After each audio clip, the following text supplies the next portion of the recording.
Hello friends, स्वागत है आपका वाईपी एजुकेशन ट्रिक चैनल पर। तो इस वीडियो में हम बात कर रहे हैं डीएलएड का अभी सिलेबस है प्रथम सेमेस्टर का। तो बाल विकास एवं सीखने की प्रक्रिया ये ऑल इन वन यानी ठाकुर पब्लिकेशन की गाइड है। उसके हम बहुविकल्प क्वेश्चन हैं, वो सब इस वीडियो में सॉल्व करने वाले हैं। ठीक है, पूरी गाइड के एक ही वीडियो में कंप्लीट करा दूंगा।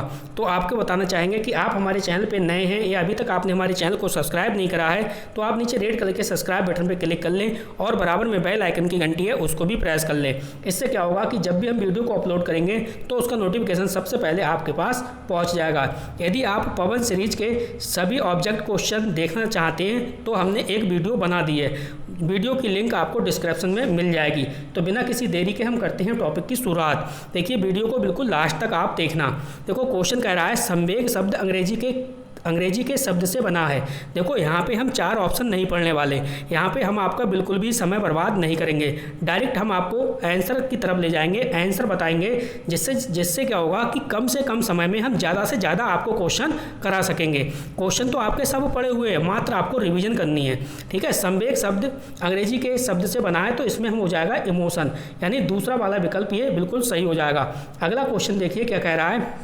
अगला क्वेश्चन कह रहा है आपका कि भाई 6 वर्ष की उम्र तक कितने प्रकार के संवेगों का विकास हो जाता है। तो 6 वर्ष की उम्र तक कितने प्रकार के संवेगों का विकास हो जाता है, इसमें हम जाएंगे ए ऑप्शन के साथ। इसका ए ऑप्शन बिल्कुल सही है, 8। नेक्स्ट क्वेश्चन है, देखिए नेक्स्ट क्वेश्चन कह रहा है मूल प्रवृत्तियों की संख्या होती है। तो मूल प्रवृत्तियाँ, जितनी मूल प्रवृत्तियाँ होती हैं उतने ही संवेग होते हैं। तो 14 मूल प्रवृत्तियाँ होती हैं और 14 ही हमारे संवेग होते हैं। अगला क्वेश्चन देखिए, चौथा क्वेश्चन कह रहा है आपसे कि शिशु के अस्थायी यानी दूध के दांत निकलते हैं। तो दूध के दांत कौन सी स्टेज में निकलते हैं या कौन से महीने में निकलते हैं, वो ये कह रहा है। तो चौथा क्वेश्चन है, देखिए दूध के दांत निकलते हैं कब, तो ये निकलते हैं 7 से 8वें माह में। कब? 7 से 8 माह में। अगला क्वेश्चन है पांचवा क्वेश्चन कह रहा है बुद्धि परीक्षण जो मापता है वही बुद्धि है, ये कथन किसका है। तो ये स्टेटमेंट है। अब आपको ये बताना है कि स्टेटमेंट जो है वो किसका है। देखो बुद्धि परीक्षण जो मापता है वही बुद्धि है, ये बोरिंग का है। सी ऑप्शन बिल्कुल इसका सही है। क्या हो जाएगा? C option. अगला क्वेश्चन है क्वेश्चन नंबर 6। तो क्वेश्चन नंबर 6 कह रहा है संवेग क्रियाओं का उत्तेजक है, यह कथन किसका है। संवेग क्रियाओं का उत्तेजक है, यह कथन किसका है। Question number 6। तो देखिए ये क्वेश्चन जो है वो गेलगार्ड का है, ए ऑप्शन इसका बिल्कुल सही हो जाएगा। अगला क्वेश्चन है, इस क्वेश्चन पे आप स्टार लगाओ, क्वेश्चन बेहतरीन है, एग्जाम में आने वाला क्वेश्चन है। सृजनात्मकता मौलिक परिणामों और अभिव्यक्त करने की मानसिक क्रिया है। तो ये कथन किसका है। ये देखिए क्रिएटिविटी है, सृजनात्मकता की परिभाषा है। सृजनात्मकता की 2-3 परिभाषाएं वो आप याद कर लेना, एक परिभाषा पेपर में जरूर आती है। तो सृजनात्मकता मौलिक परिणामों को अभिव्यक्त करने की जो मानसिक प्रक्रिया है, ये कथन है क्रो एंड क्रो का। बी ऑप्शन बिल्कुल सही हो जाएगा। Question number 8। जन्म के समय बालक का वजन होता है। देखो जन्म के समय बालक का वजन आपसे पूछ रहा है। तो जन्म के समय बालक का जो वजन होता है वो कितना होता है, 6 से 8 पाउंड। बी ऑप्शन बिल्कुल सही हो जाएगा। संवेग का प्रकार नहीं है। तो देखो क्रोध जो है वो संवेग का प्रकार है, भय भी है, प्रेम भी है, लेकिन जो ध्यान है ये नहीं है, ध्यान इसका नहीं है, इसलिए नेगेटिव पूछा था। अगला क्वेश्चन है, देखो 10वां। प्रतिभाशाली बालक की बुद्धि लब्धि होती है। तो प्रतिभाशाली बालक की जो बुद्धि लब्धि होती है वो 140 प्लस होती है, जबकि सामान्य बच्चा होता है, सामान्य बच्चे की होती है 90 से 110। और जो बुद्धि लब्धि का सूत्र है ये दिया है टर्मन ने। बुद्धि लब्धि का जो सूत्र होता है वो होता है IQ बराबर होता है मानसिक आयु बटे वास्तविक आयु इंटू 100। अगला क्वेश्चन है निम्नलिखित में से कौन सा बुद्धि परीक्षण का मापन करता है। अब आपको ये बताना है बुद्धि परीक्षण का जो मापन है वो कौन करता है। तो देखो भाटिया बैटरी परीक्षण जो है वो बुद्धि मापन का परीक्षण करता है। इस क्वेश्चन पे भी आप स्टार लगाओ। ठीक है, भाटिया बैटरी परीक्षण जो है वो बुद्धि मापन करता है। अगला क्वेश्चन देखिए 12वां क्वेश्चन भी आपकी स्क्रीन पे लग चुका है। 12वां क्वेश्चन कह रहा है देखो समूह कारक, बुद्धि का जो समूह कारक सिद्धांत है वो किसने प्रतिपादित किया है। बुद्धि का समूह कारक सिद्धांत यहाँ पे पूछ रहा है। तो समूह कारक के साथ हम जाएंगे थ्रस्टन के साथ। जो बुद्धि का समूह कारक सिद्धांत है वो दिया है थ्रस्टन ने, साइकोलॉजिस्ट है थ्रस्टन। क्वेश्चन नंबर 13 है।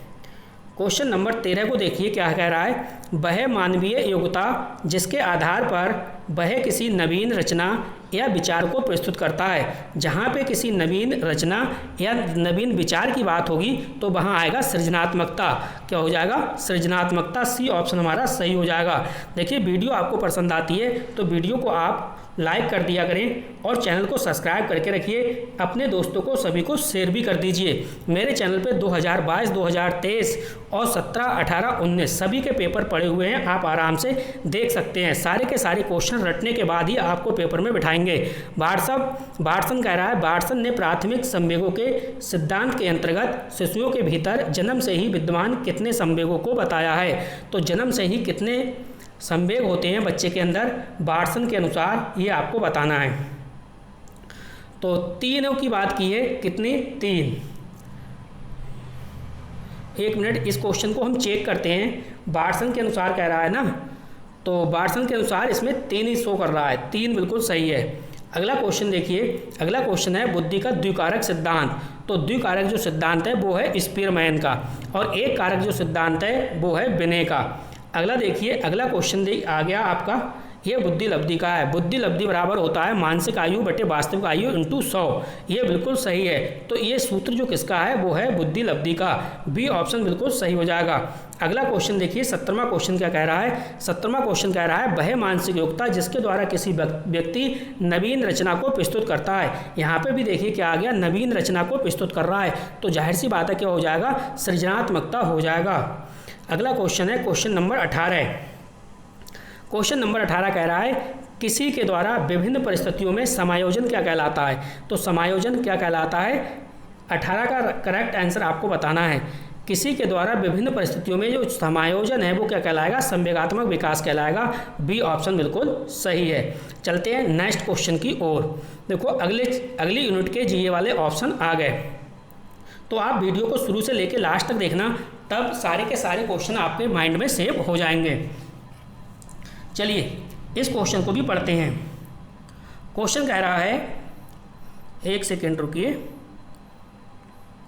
इस क्वेश्चन को पढ़ते हैं। प्रसिद्ध ग्रीक वैज्ञानिक हिप्पोक्रेटस ने शरीर के 4 द्रव पदार्थों के आधार पर व्यक्तित्व को कितने भागों में वर्गीकृत किया है। तो अगर हम हिप्पोक्रेटस के अनुसार करें, शरीर को कितने 4 द्रव भागों में पदार्थों के आधार पर व्यक्तित्व को कितने भागों में वर्गीकृत किया है, तो ये हो जाएगा 4। नेक्स्ट है जन्मजात और अर्जित प्रवृत्तियों का योग है।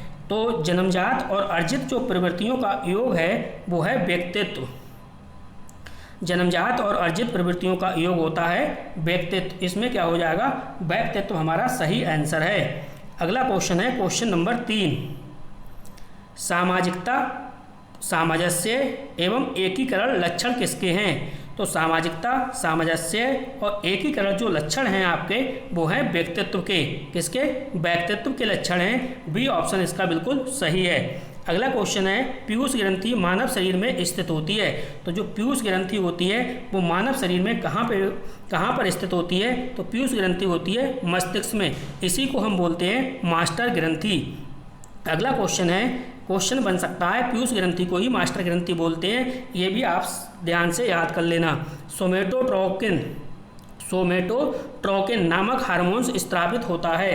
तो सोमेटोट्रोकिन नामक हार्मोन्स किससे स्त्रावित होता है, तो ये होता है पीयूष ग्रंथि से। पहला वाला ऑप्शन बिल्कुल सही है। अगला क्वेश्चन देखिए क्वेश्चन नंबर 6।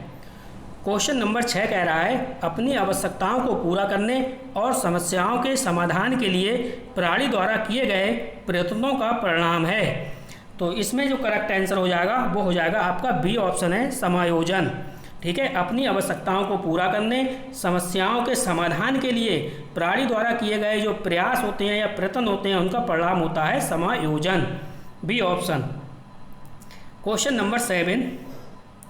किसी प्रजाति विशेष के सदस्यों के मध्य व्यवहार की संरचना में पाई जाने वाली असमानताओं को क्या कहते हैं। Question number 7।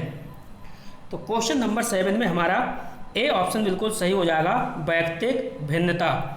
अगला क्वेश्चन है, देखिए इस क्वेश्चन पे आप स्टार लगाइए। ये कथन है, कह रहा है चिंतन संज्ञानात्मक पक्ष की मानसिक प्रक्रिया है। तो ये क्वेश्चन मैंने बताया था आपका रॉस का है। क्रैस्मर, ये क्वेश्चन भी अच्छा है। क्रैस्मर ने व्यक्तित्व के कितने प्रकार बताए हैं? तो पिछली वाली जो वीडियो थी, जो मैंने सीरीज के ऑप्शन कराए थे, ये क्वेश्चन उसमें भी था। तो देखो यहाँ से मैं आपको ट्रिक से बता दे रहा हूँ ये, ताकि आप भूलो नहीं। देखो जैसे आप 1 लिखो, 2 लिखो, 3 लिखो, 4 लिखो, 5 लिखो, 6 लिखो, 7 लिखो, 8 लिखो, 9 लिखो, 10 लिखो, कोई दिक्कत नहीं है, ठीक है। ऑप्शन में कितना भी आया है 1 से लेकर 10 तक। यहाँ देखो, यहाँ पे लिखा है क्रैस्मर, यहाँ पे लिखा है क्रैस्मर, मर लिखा है ना, मर में रा है और चार में भी रा है, तो मर 4, ठीक है, 4 मर, ये ध्यान रखना है, 4 मर। जहाँ पे भी क्रैस्मर आए तो 4 मर, ये 4 से आप कनेक्ट कर लेना। अगला क्वेश्चन देखिए, अगला क्वेश्चन है, चिंतन एक प्रकार का अंतर्निहित और गुप्त व्यवहार है।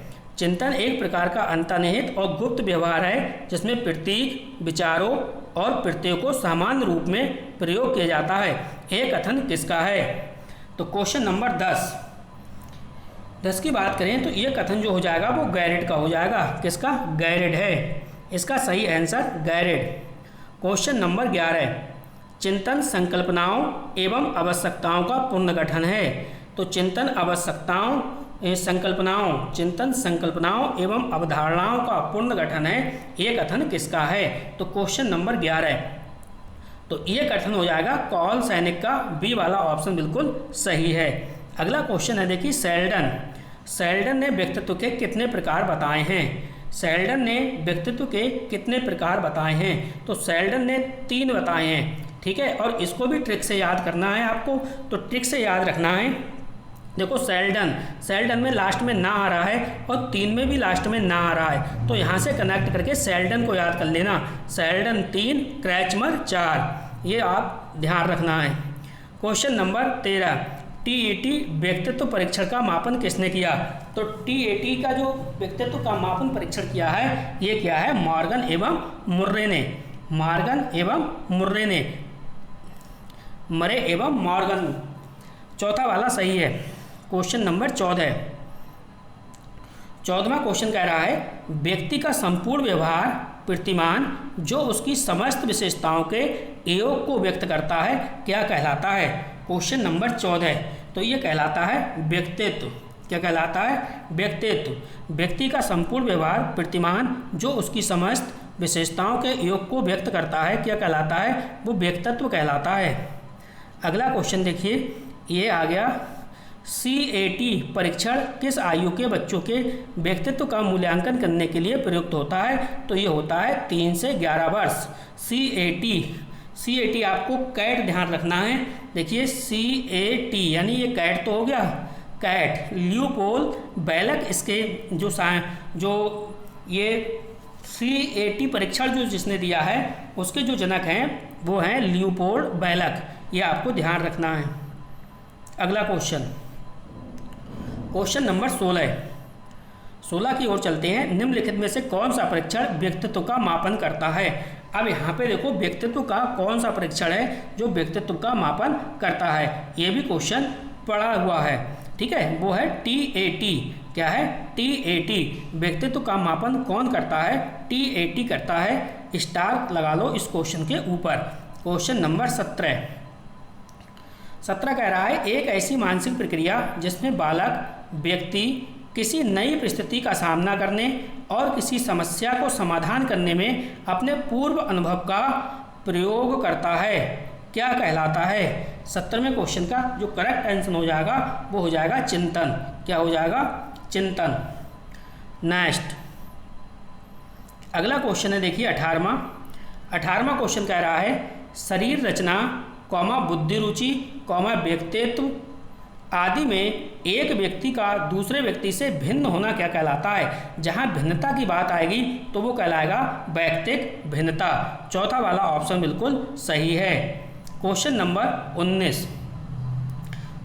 19 को देखिए, संज्ञानात्मक क्षमता की कमी से व्यक्ति को कठिनाई होती है। संज्ञानात्मक क्षमता की कमी की बात कर रहा है तो उसमें कमी होगी, बौद्धिक विकास में कठिनाई होती है। बौद्धिक विकास इसका सही आंसर है। नेक्स्ट क्वेश्चन, सिगमंड फ्रायड द्वारा प्रतिपादित व्यक्तित्व विकास के सिद्धांत को क्या कहा जाता है? सिगमंड फ्रायड द्वारा प्रतिपादित व्यक्तित्व विकास के सिद्धांत को क्या कहा जाता है? तो सिगमंड फ्रायड का जो सिद्धांत है वो है मनोविश्लेषणात्मक सिद्धांत। सी वाला ऑप्शन बिल्कुल सही है। क्वेश्चन नंबर 21 की ओर चलते हैं। देखिए 21वां क्वेश्चन क्या है, परोक्ष वस्तुओं के संबंध में चिंतन क्या कहलाता है? तो परोक्ष वस्तुओं के संबंध में जो चिंतन है वो कहलाएगा कल्पना। पहला वाला ऑप्शन इसका बिल्कुल सही है।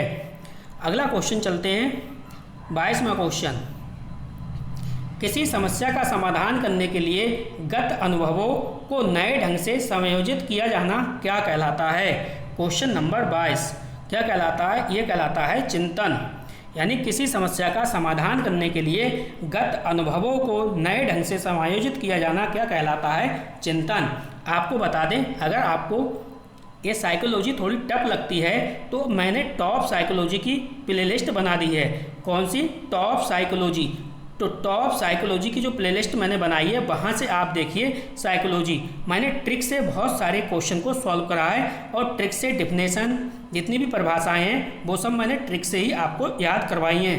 टॉप साइकोलॉजी की प्लेलिस्ट आप देख लेना, आपको साइकोलॉजी बहुत सरल लगने लगेगी।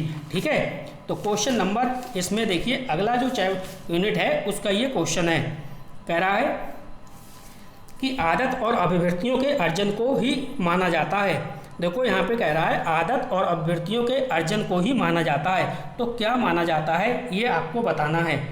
तो ये क्या हो जाएगा? अधिगम। आदत और अभिवृत्तियों के अर्जन को ही माना जाता है क्या? अधिगम। अगला जो क्वेश्चन है उसे समझिए। अगला क्वेश्चन है अधिगम की प्रभावशाली विधि कौन सी है? देखो करके सीखना है या अनुकरण द्वारा या फिर सामूहिक विधियों द्वारा। तो दो का जो करेक्ट आंसर हो जाएगा वो उपरोक्त सभी हो जाएगा। अधिगम की प्रभावशाली विधि करके सीखना भी अनुकरण के द्वारा भी है और सामूहिक विधियों द्वारा भी है। अगला देखिए क्वेश्चन है थ्योरीज ऑफ लर्निंग। ये जो क्वेश्चन है ये मैंने आपको ट्रिक से याद करवाया था। यानी थ्योरीज ऑफ लर्निंग, किसी की थ्योरी को याद करना आसान नहीं होता है। थ्योरी को देख के हम क्या हो गए थे? हिल गए थे, यानी हिलगार्ड। क्या हो जाएगा? हिलगार्ड। थ्योरी इतनी कठिन थी कि उसको देख के ही हम क्या हो गए? हिल गए। ठीक है, नेक्स्ट अगला क्वेश्चन है, इसमें देखिए अधिगम का मुख्य नियम नहीं है। अब देखो यहाँ पे मुख्य नियम कह रहा है, तो मैंने मुख्य नियम आपको 3 बताए थे और 5 बताए थे गौड़ नियम। 3 मुख्य नियम, 5 गौड़ नियम। मुख्य नियम थे तत्परता का नियम, अभ्यास का नियम और प्रभाव का नियम, जबकि सादृश्यता अनुक्रिया का जो नियम है वो गौड़ नियम है। इसलिए हमारा बी ऑप्शन सही हो जाएगा। अगला क्वेश्चन है प्रयास तथा त्रुटि सिद्धांत के प्रतिपादक हैं। तो प्रयास और त्रुटि सिद्धांत के जो प्रतिपादक हैं वो थॉर्नडाइक हैं। सी ऑप्शन के साथ हम चले जाएंगे। अगला क्वेश्चन देखिए पावलोव ने अनुबंधित अनुक्रिया सिद्धांत को समझाने के लिए किस पर प्रयोग करा? तो सीधे सीधे आप ध्यान रखो, पावलोव ने किस पे करा है? कुत्ते पर। पावलोव ने कुत्ते पर। तो पहला ऑप्शन इसका सही हो जाएगा। अगला क्वेश्चन है कि भाई स्किनर ने किस सिद्धांत का प्रतिपादन किया? तो स्किनर की बात कर रहा है क्वेश्चन नंबर 7। देखो स्किनर की बात कर रहा है तो अंतर्दृष्टि है आपका कोहलर का। ठीक है, शास्त्रीय अनुबंधन आप कमेंट करके बताओगे जो शास्त्रीय अनुबंधन सिद्धांत है ये किसका है? संज्ञानात्मक विकास का सिद्धांत जीन प्याजे का है। क्रिया प्रसूत अनुबंधन सिद्धांत है वो स्किनर का है। इसलिए डी ऑप्शन सही हो जाएगा। आप हमें कमेंट करके बताइए 7वें क्वेश्चन में हम जो पूछ रहे हैं आपसे कि शास्त्रीय अनुबंधन सिद्धांत किसका है, तो उस वैज्ञानिक का नाम लिखिए। ठीक है, अगले क्वेश्चन पे आप स्टार लगा के रखिए, क्वेश्चन बहुत ही बेहतरीन है। कह रहा है एनिमल इंटेलिजेंसी के लेखक कौन है? देखो एनिमल इंटेलिजेंसी इसके लेखक कौन हैं? Question number 8। तो इसके जो आपके साइकोलॉजिस्ट हैं वो हैं एडवर्ड एल थॉर्नडाइक। कौन है? थॉर्नडाइक। एनिमल। अब देखो यहाँ पे आप कॉमन सेंस लगा लेना। कॉमन सेंस ये लगाना है आपको। देखो जो थॉर्नडाइक ने किस पे प्रयोग करा था? बिल्ली पर। ठीक है, और बिल्ली क्या है, एक एनिमल है, ठीक है, एनिमल, ठीक है। तो इस प्रकार से याद रखना, एनिमल किसने, थॉर्नडाइक। नेक्स्ट है सीखना व्यवहार में उत्तरोत्तर सामंजस्य की प्रक्रिया है। तो ये भी मैंने आपको ट्रिक से याद कराया था, सीखना व्यवहार में उत्तरोत्तर, उत्तरोत्तर यानी उत्तरोत्तर में क्या आ रहा है, अर, उत्तरोत्तर। और देखिए स्कनर में भी क्या आ रहा है, नर, नर, उत्तरोत्तर स्कनर, दोनों में आ रहा है। तो हमारा ये ट्रिक से याद करना था, स्कनर इसका सही आंसर हो जाएगा क्वेश्चन नंबर 9 का, ठीक है। पियाजे के अनुसार बालक के संज्ञानात्मक विकास की स्थितियाँ बताओ। तो पियाजे के अनुसार देखिए 4 स्टेज होती हैं। पहली होती है संवेदीगामक अवस्था, दूसरी होती है पूर्व संक्रियात्मक अवस्था, तीसरी होती है मूर्त संक्रियात्मक अवस्था और चौथी होती है औपचारिक अवस्था। जो पहली अवस्था होती है संवेदीगामक अवस्था वो होती है 0 से 2 वर्ष, 0 से 2 वर्ष। और जो पूर्व संक्रियात्मक अवस्था होती है ये होती है 2 से 7 वर्ष। मूर्त संक्रियात्मक अवस्था होती है वो होती है 7 से 11 और औपचारिक जो संक्रियात्मक अवस्था होती है वो 11 से ऊपर, ठीक है। तो इस प्रकार से चारों स्टेज आपको पता होनी चाहिए। अगला क्वेश्चन देखिए क्या कह रहा है।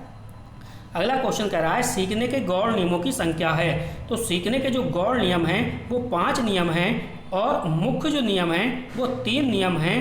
दोनों 5 और 3 कितने, 8 हो गए। 5 गौड़ नियम, 3 मुख्य नियम। ये किसने दिए हैं, थॉर्नडाइक ने।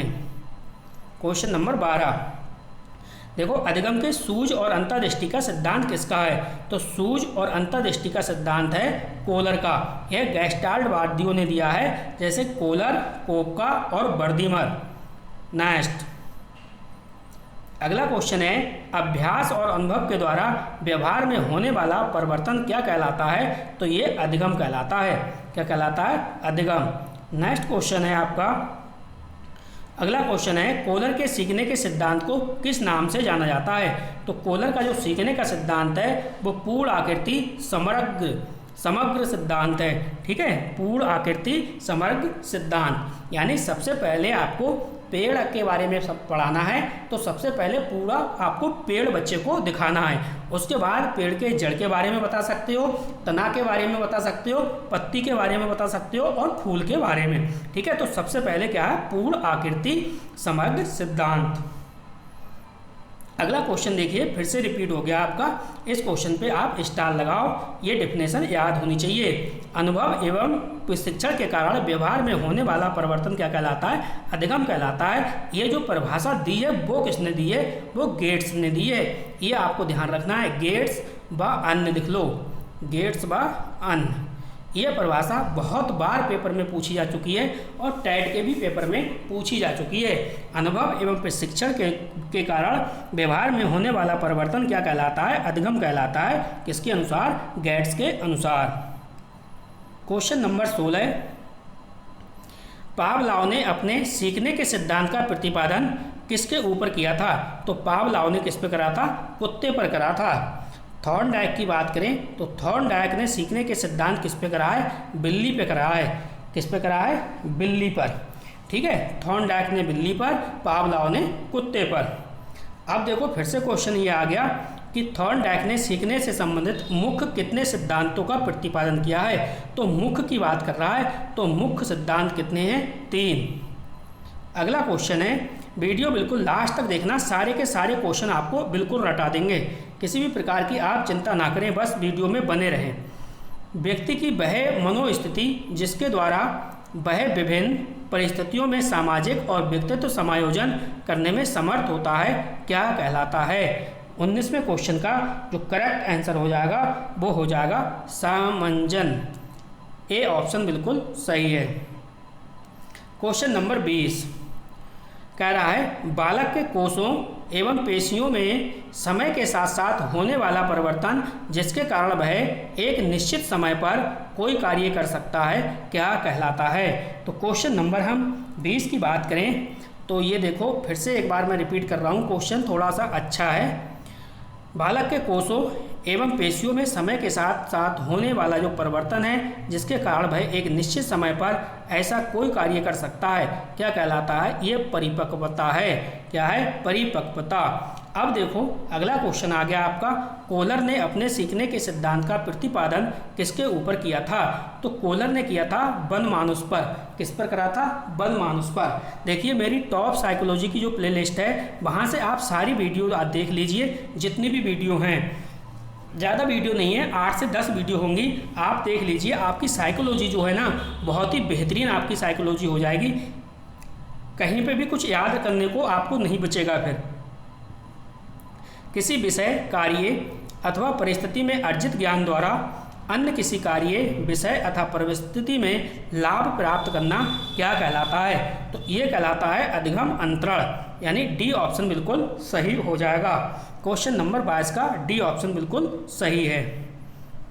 अगला क्वेश्चन देखिए, क्वेश्चन नंबर 23, सीखने की मात्रा तथा समय के संबंध को चित्रांकित करने वाली वक्र रेखा क्या कहलाती है? तो सीखने की मात्रा और समय के संबंध को चित्रांकित करने वाली रेखा क्या कहलाती है? तो इसका हो जाएगा अधिगम वक्र। क्या कहलाएगी? अधिगम वक्र कहलाएगी। क्वेश्चन नंबर 24, क्वेश्चन नंबर 24 समझो, जब कोई बालक सीखने को तत्पर होता है तब वह चीज़ों को जल्दी से सीखता है। जब कोई बालक सीखने को तत्पर होता है तब वह चीज़ों को जल्दी से सीखता है। यह थॉर्नडाइक के सीखने के किस नियम के अंतर्गत आता है? अब देखो यहाँ पे कह रहा है जब कोई बालक सीखने को तत्पर होता है, तो जाहिर सी बात है तत्परता का नियम है। अगला क्वेश्चन, क्वेश्चन नंबर 25 कह रहा है सीखने के किस सिद्धांत के अंतर्गत व्यक्ति संपूर्ण परिस्थिति के प्रत्यक्षीकरण के आधार पर सीखता है? क्वेश्चन नंबर 25, तो इसमें जाएंगे प्रयत्न एवं भूल का सिद्धांत, बिल्कुल गलत है। संबंध प्रतिक्रिया का सिद्धांत, ये भी नहीं होगा। अनुकरण का सिद्धांत, ये भी नहीं होगा। तो क्या होगा? व्यक्ति, देखो यहाँ पे कह रहा है व्यक्ति संपूर्ण परिस्थिति के प्रत्यक्षीकरण के आधार पर सीखता है, तो ये होगा जाएगा अंतर्दृष्टि या सूझ का सिद्धांत। चौथा वाला हमारा ऑप्शन बिल्कुल सही है। तो वीडियो को शुरू से लेकर लास्ट तक आप देखना, बिल्कुल आपको मज़ा आ जाएगा। सारे के सारे क्वेश्चन आपको याद हो जाएंगे, कहीं पे भी जाने की आवश्यकता नहीं पड़ेगी। ठीक है, तो वीडियो आप लाइक कर दीजिए, जल्दी से, और वीडियो की लिंक को सभी दोस्तों को शेयर भी कर दीजिए। ठीक है, आपको कोई भी समस्या नहीं आएगी। सारे के सारे क्वेश्चन हम आपको रटा देंगे बिल्कुल। आप डिस्क्रिप्शन में जाइए, वहाँ पे हमने पवन सीरीज की वीडियो की लिंक दे दी है, उसको भी आप देख लीजिए। देखो क्रिया को प्रारंभ करने, जारी रखने और नियंत्रित करने की प्रक्रिया है। अब मेरी बात को समझो, इसे भी अपने ट्रिक से याद करेंगे। ठीक है, क्रिया को प्रारंभ करने, जारी रखने और नियंत्रित करने की जो प्रक्रिया है वो क्या है? ठीक है, पहला क्वेश्चन तो ये हो जाएगा अभिप्रेरणा। क्या हो जाएगा? अभिप्रेरणा। ठीक है, क्रिया को प्रारंभ करने और जारी रखने एवं नियंत्रित करने की जो प्रक्रिया है वो अभिप्रेरणा है। लेकिन ये जो स्टेटमेंट है वो किसका है? वो गुड का है। किसका है? गुड का। ये बात आपको ध्यान रखनी है। अगला क्वेश्चन है क्वेश्चन नंबर 2, विचार किसी वस्तु को मस्तिष्क के सामने स्पष्ट रूप से उपस्थिति की प्रक्रिया है। तो ये क्या कहलाएगा? ये कहलाएगा आपका ध्यान। क्या कहलाएगा? ध्यान। देखो विचार की किसी वस्तु को मस्तिष्क के सामने स्पष्ट रूप से उपस्थित करने की जो प्रक्रिया है वो ध्यान कहा जाता है। थोड़ा सा जूम करते हैं, आपको थोड़ा दिखाई कम देता होगा, थोड़ा भद्दा दिखाई देता होगा। ध्यान के निर्धारकों को बांटा गया है। तो ध्यान के जो निर्धारक हैं उनको बांटा गया है 2 भागों में। कितने भागों में बांटा गया है? 2 भागों में बांटा गया है। अगला क्वेश्चन है क्वेश्चन नंबर 4, अभिरुचि अपने क्रियात्मक रूप में एक मानसिक संस्कार है, ये कथन किसका है? तो ये कथन जो है वो ड्रेबर का है। किसका? ड्रेबर का है। थर्ड ऑप्शन के साथ चले जाएंगे। देखो अभिरुचि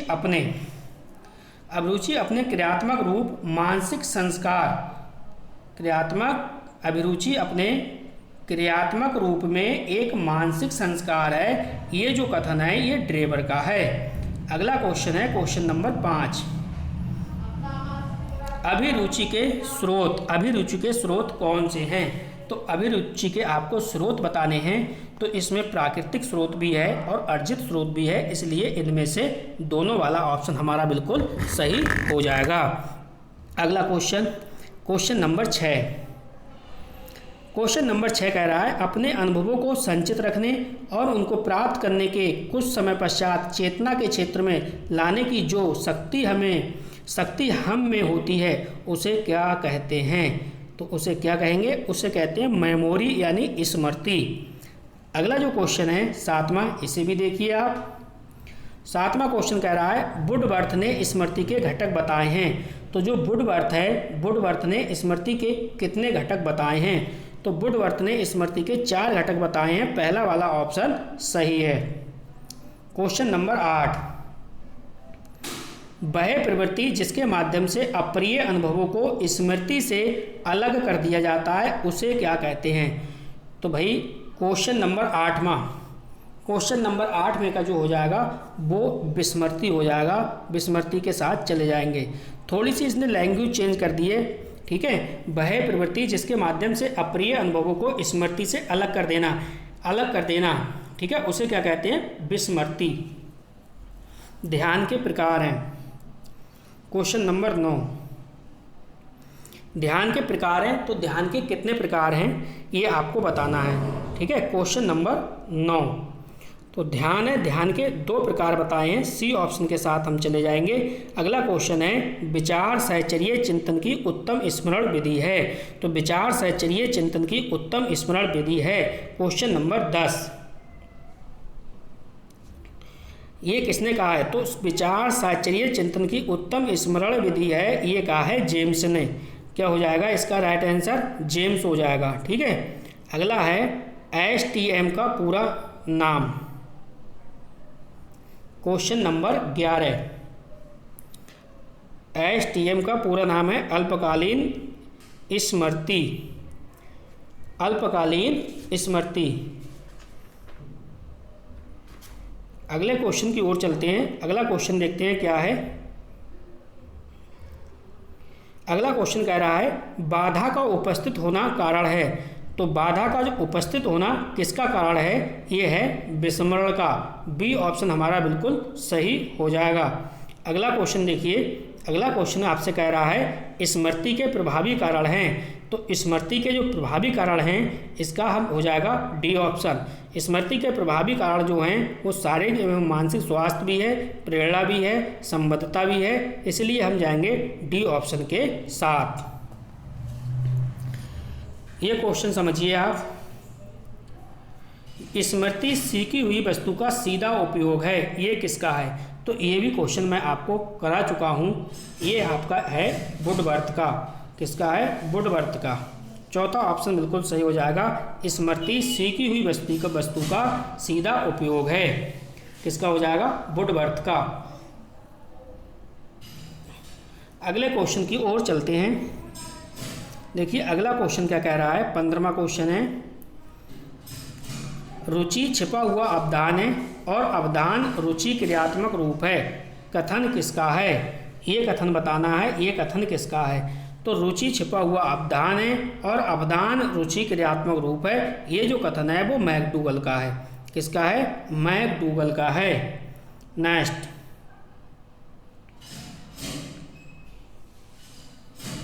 अगला क्वेश्चन देखिए। जिन तत्वों को भूतकाल में सीखा जा चुका है उन्हें स्मरण करना ही स्मृति है।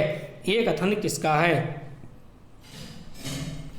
जिन तत्वों को भूतकाल में सीखा जा चुका है उन्हें स्मरण करना ही स्मृति है। ये कथन है वुडवर्थ का। बी ऑप्शन के साथ हम चले जाएंगे।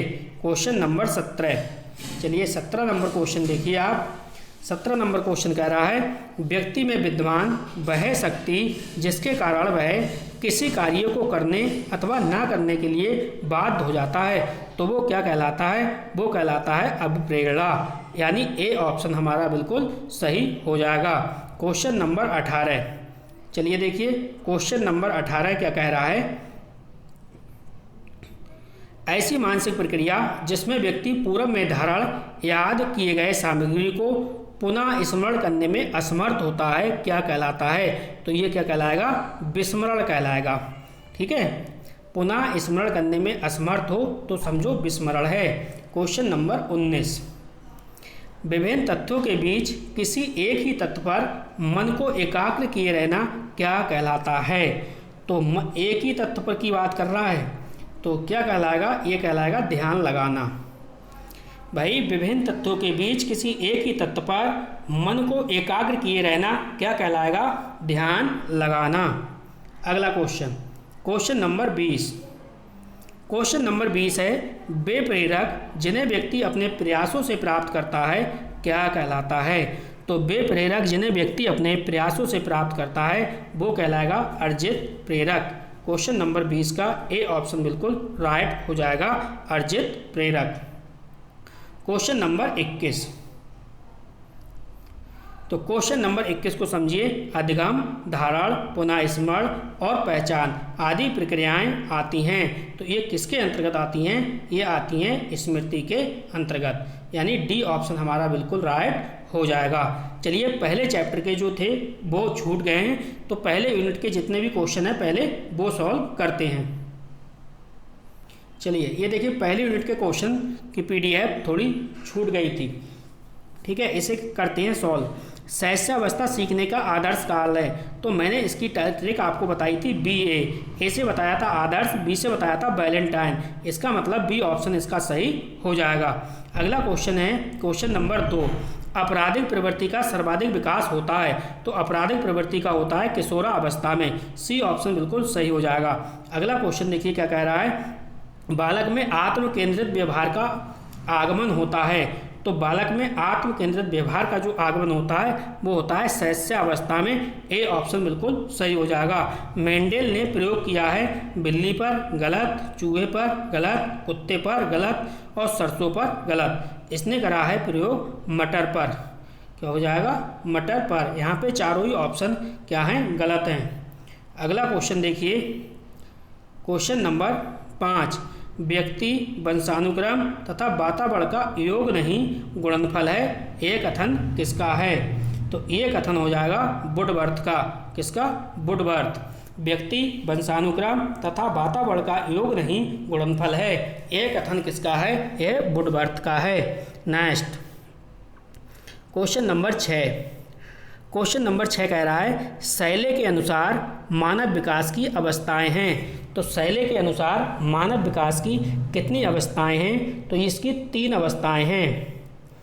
अगला क्वेश्चन देखिए, क्वेश्चन नंबर 7, बीजमान द्वारा प्रतिपादित नियम है, तो बीजमान द्वारा प्रतिपादित जो नियम है वो कौन सा है? तो देखिए बीज कोषों की निरंतरता का नियम, बीज कोषों की निरंतरता का जो नियम है वो बीजमान द्वारा प्रतिपादित नियम है। देखिए वीडियो को लाइक नहीं करा तो प्लीज़ वीडियो को लाइक कर दीजिए और वीडियो की लिंक को अपने सभी दोस्तों में शेयर भी कर दीजिए। प्रत्येक व्यक्ति को वंशानुक्रम से गुण प्राप्त होते हैं। 8वां क्वेश्चन की अगर मैं राइट आंसर की बात करूं तो यहाँ पर देखो पहला ऑप्शन है वो जागृत लिखा है, क्या लिखा है? जागृत। और दूसरा ऑप्शन है सुप्त, तीसरा ऑप्शन है जागृत एवं सुप्त, ये इसलिए C ऑप्शन हमारा बिल्कुल सही हो जाएगा। 9वां क्वेश्चन समझो, बाल मनोविज्ञान के व्यवहार का वैज्ञानिक अध्ययन किया जाता है, तो बाल मनोविज्ञान के व्यवहार का वैज्ञानिक अध्ययन वो किसमें किया जाता है? Question number 9। अगर हम क्वेश्चन नंबर 9 की करेक्ट आंसर की बात करें तो ये हो जाएगा बाल मनोविज्ञान में। किसमें? बाल मनोविज्ञान में। अगला क्वेश्चन है क्वेश्चन नंबर 10, कह रहा है बाल मनोविज्ञान एक वैज्ञानिक अध्ययन है जिसमें बालक के विकास का अध्ययन गर्भकाल के प्रारंभ से किशोरावस्था की प्रारंभिक अवस्था तक करता है, यह कथन किसका है? तो क्वेश्चन नंबर 10, तो ये कथन हो जाएगा क्रो एंड क्रो का। देखिए PDF ये थोड़ी भद्दी है, हल्की दिखती होगी, लेकिन जब मैं बोल रहा हूँ तो समझ में आपके आता होगा। बाल विकास की अवस्थाएं कितनी होती हैं? तो बाल विकास की 3 अवस्थाएं हैं, शैशवावस्था, बाल्यावस्था और किशोरावस्था। 11वें क्वेश्चन का करेक्ट आंसर कितना है? तीसरा वाला विकल्प, वो दूसरा विकल्प सही हो जाएगा 3। क्वेश्चन नंबर 12, बालकों को पूर्वजों से प्राप्त गुण कहा जाता है, तो बालकों को पूर्वजों से प्राप्त गुण क्या कहा जाता है? ये अनुवांशिकता होता है, इसलिए हमारा ए ऑप्शन बिल्कुल सही है। क्वेश्चन नंबर 13 की ओर चलते हैं। देखिए अब आपको क्लियर दिखाई देगा। क्वेश्चन नंबर 13, बाल मनोविज्ञान का सर्वाधिक महत्व है। तो बाल मनोविज्ञान का जो सर्वाधिक महत्व है वो है बाल विकास एवं बाल शिक्षा की दृष्टि से। सी ऑप्शन इसका बिल्कुल राइट है। ठीक है, अगला क्वेश्चन देखिए, क्वेश्चन नंबर 14, किशोरावस्था बड़े बल, तनाव, तूफान तथा विरोध की अवस्था है। ये कथन किसका है? तो ये कथन जो है वो स्टैनले हॉल का है। क्वेश्चन नंबर बी वाला इसका सही आंसर है। आप वीडियो को बिल्कुल लास्ट तक देखना, सारे के सारे क्वेश्चन हम आपको रटा के बिठाएंगे एग्जाम में। किशोरावस्था की विशेषताओं को सर्वोत्तम रूप से व्यक्त करने वाला एक शब्द है। तो किशोरावस्था की विशेषताओं को सर्वोत्तम रूप से व्यक्त करने वाला जो एक शब्द है वो हो जाएगा परिवर्तन। क्या हो जाएगा? परिवर्तन। अगला क्वेश्चन देखिए, क्वेश्चन नंबर 16। क्वेश्चन नंबर 16 है, बाल विकास को प्रभावित करने वाला कारक नहीं है। तो बाल विकास को प्रभावित करने वाला जो कारक नहीं है वो कौन सा है? तो पोषण तो है, लिंगभेद भी है, तनाव भी है, लेकिन ये संस्कृति नहीं है। क्वेश्चन नंबर 17, बालकों में स्वतंत्रता की आकांक्षा किस अवस्था में प्रबल होती है? तो जो स्वतंत्रता की आकांक्षा जो प्रबल होती है वो किशोरावस्था में होती है। किस स्टेज में? किशोरावस्था में। अगला क्वेश्चन वही आ गया, जीन पियाजे। जीन पियाजे द्वारा बालकों के संज्ञानात्मक विकास का वर्णन कितनी अवस्थाओं में किया गया है? 4 अवस्थाओं में किया गया है। पहली क्या है? संवेदीगामक अवस्था, दूसरी है पूर्व संज्ञानात्मक अवस्था, तीसरी मूर्त संक्रियात्मक और चौथी अमूर्त संक्रियात्मक अवस्था। अगला क्वेश्चन देखिए, किशोरावस्था को गंभीर ऊतल पूतल की अवस्था कहा है, ये किसने कहा है? तो ये भी क्वेश्चन मैं आपको करा चुका हूँ, ये कहा है स्किनर ने। किशोरावस्था को गंभीर ऊतल पुतल की अवस्था किसने कहा है? स्किनर ने। क्वेश्चन नंबर 20, तो क्वेश्चन नंबर 20 को समझिए, अनुवांशिकता का वाहक है। अनुवांशिकता का जो वाहक है वो क्या है? तो अनुवांशिकता जो वाहक होता है वो होता है जीन्स, इसलिए हम सी ऑप्शन की ओर चलेंगे। अब देखिए यहाँ से आपकी एक यूनिट बची है मात्र, उस यूनिट को भी हम अच्छे से पढ़ लेंगे। तो वीडियो को अभी तक लाइक नहीं करा है तो वीडियो को लाइक कर दीजिए, वीडियो की लिंक को अपने सभी दोस्तों में शेयर भी कर दीजिए। चलिए आपकी अब यहाँ से लास्ट यूनिट बची है, उसे भी सॉल्व करते हैं। सांख्यिकी शब्द किस लैटिन भाषा से उद्गृत किया है? तो सांख्यिकी शब्द है वो किस भाषा से है? स्टेटस। पहला वाला ऑप्शन यहाँ पे सही हो जाएगा। अगला क्वेश्चन देखिए, क्वेश्चन नंबर 2। क्वेश्चन नंबर 2 है आपका, क्वेश्चन नंबर 2 आपसे कह रहा है कि आंकड़ों को सरल, आसान एवं संक्षिप्त करने की कौन सी एक प्रक्रिया नहीं है? जो नहीं है उसे आपको बताना है। तो देखिए सामान्यीकरण नहीं है, बकाया सभी सही है। अगला क्वेश्चन है, मौलिक रूप से एकत्रित किए गए आंकड़े क्या कहलाते हैं? तो मौलिक रूप से जो एकत्रित किए गए आंकड़े हैं वो क्या कहलाएंगे? वो कहलाएंगे प्राथमिक आंकड़े। मौलिक रूप से एकत्रित किए गए आंकड़े प्राथमिक आंकड़े कहलाते हैं। क्वेश्चन नंबर 4, तो क्वेश्चन नंबर 4 भी आपकी स्क्रीन पे लग चुका है। क्वेश्चन नंबर 4 देखिए, केंद्रीय प्रवृत्ति के मापों में सबसे अधिक विश्वसनीय और त्रिपद माप है। सबसे अधिक विश्वसनीय और त्रिपद माप की बात कर रहा है वो है माध्य, यानी समांतर माध्य। सांख्यिकी की गणना का विज्ञान है। सांख्यिकी जो है वो गणना का विज्ञान है, यह कथन किसका है? तो सांख्यिकी गणना का विज्ञान है, ये कथन है बाउले का, यानी सी ऑप्शन इसका सही है। क्वेश्चन नंबर 6 की तरफ चलते हैं। केंद्रीय प्रवृत्ति का मापक नहीं है। तो केंद्रीय प्रवृत्ति का मापक नहीं है, यानी मध्यमान भी है, मध्यांक भी है, बहुलक भी है, लेकिन प्रसार नहीं है। आंकड़े के प्रकार होते हैं, तो अवर्गीकृत आंकड़ा भी होता है, वर्गीकृत भी आंकड़ा होता है। तो वर्गीकृत, अवर्गीकृत, सी वाला ऑप्शन बिल्कुल सही है। नेक्स्ट है औसत का दूसरा नाम पूछ रहा है, तो आपको औसत का दूसरा नाम बताना है। औसत का दूसरा नाम होता है माध्य। नेक्स्ट, सांख्यिकी अनुसंधान का एक उपकरण है जिसका संबंध आंकिक तत्वों के संग्रह व व्याख्या की विधियों से है, यह कथन किसका है? Question number 9। तो ये कथन जो है वो टेट का है। अगला क्वेश्चन है क्वेश्चन नंबर 10। किसी अंग वितरण में वह मान जिसकी आवृत्ति सर्वाधिक हो बहुलांक कहलाता है, यह कथन किसका है? तो ये भी आपसे स्टेटमेंट दिया है, वो पूछ रहा है। तो किसी अंक का वितरण में वह मान जिसकी आवृत्ति सर्वाधिक है बहुलक कहलाता है, बिल्कुल सही है। तो ये गिलफोर्ड का है। किसका? गिलफोर्ड का। नेक्स्ट कह रहा है मध्य मान को निरूपित किया जाता है।